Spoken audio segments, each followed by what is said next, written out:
In our story, the story setting where the story takes place is in the fields in Spain. Characters of the story are Ferdinand, the mother cow, the banderilleros, the picadores, and the matador. Plot. Plot refers to the events of a story that builds to a climax and then comes to a resolution.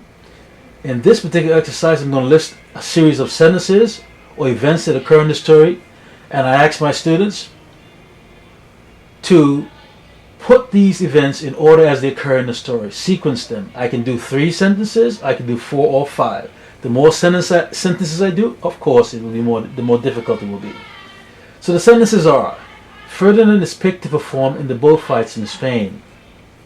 Ferdinand sits on a bee and is stung. Ferdinand is young and sits in the shade of his favorite tree and smells flowers. Ferdinand is sent back home. Ferdinand would not fight the banderilleros no matter what they did to him. So I ask my students to put these sentences in order as they occur in the story.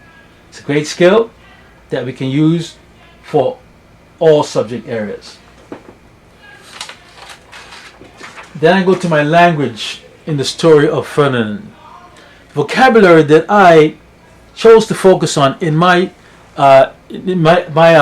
study of this story is pasture, cape, matador, fierce, because, even though, favorite, instead of, parade, banderilleros, picadores, spear, sometimes, and most. Some of these words are really conjunctions that students and children have a hard time with.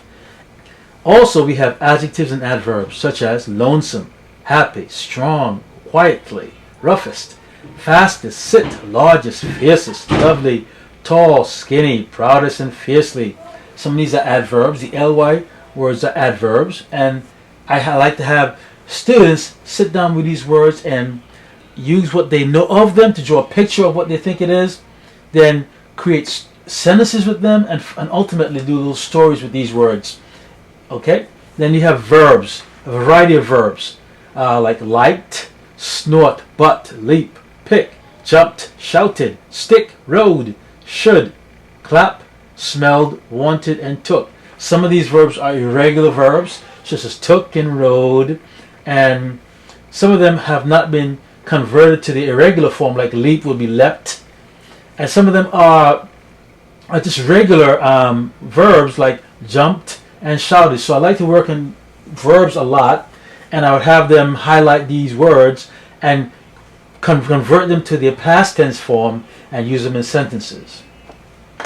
Then I like to look at articulation. Articulation refers to production of sounds, and as you know, students have a lot of students have a hard time with producing several types of sounds.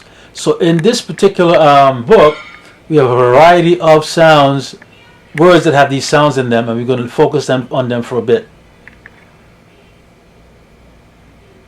So sh, we have words like shade, rushed, she, shouted, and sharp.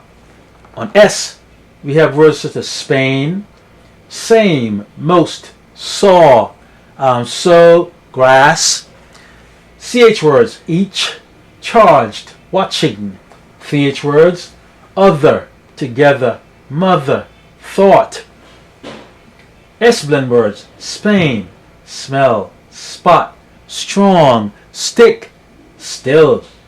K and go words, cork, because, cow, grew, big, picked. F words, Ferdinand, favorite, flowers, 5, fights, fierce. R words, run, pasture, under, very, cork, better. L words, lonesome, least, little, lovely, ladies. So these are all words that once the student has learned to produce the sound correctly, they can practice making sentences with these words from the story. They can use sentences actually from the story, or can they make up their own sentences? Okay? All right. Now let's move on to the social part of this story.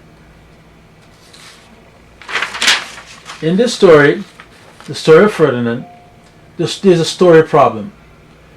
Ferdinand was expected to be big and fierce, but he was not. He was actually a kind and gentle cattle.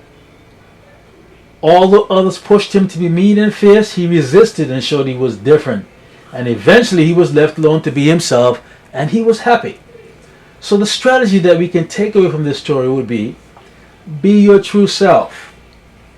When others try to change you, just walk away. There will be always someone in your corner who will love you the way you are. And in this particular story was Ferdinand's mother. She loved him the way he was and allowed him to be who he was. Step 3, others may test you, but soon you will see that everyone is not the same as you are not the same as everyone else, and sometimes people enjoy different things. In this particular story, the bandoleros, the picadores, the matador, they were the people that were testing Ferdinand, right? Trying to make him do things that were expected of him. But he stuck to his particular personality and didn't allow anyone to force him to be something he was not. Step 4, continue to be yourself and you will be happy. So this is the social aspect of the story that we can learn from. Okay? Strategy is always be your true self. When others try to change you, walk away. There always will be someone in your corner that supports you. Step 3, when others test you, they will soon find out that everyone is not the same and don't do things the same way. Continue to be yourself, step 4, and you will find yourself happy. I want to thank you, YouTube community, for joining me with this final part of the lessons associated with the story of Ferdinand. I hope this is of benefit to you, and you can use it in your everyday life, dealing with your kids, especially during this time of social distancing and kids at home from school and so forth. Hope this is useful to you, and I thank you, and I hope to see you on the next story that we do. Okay? Have a great day. Bye.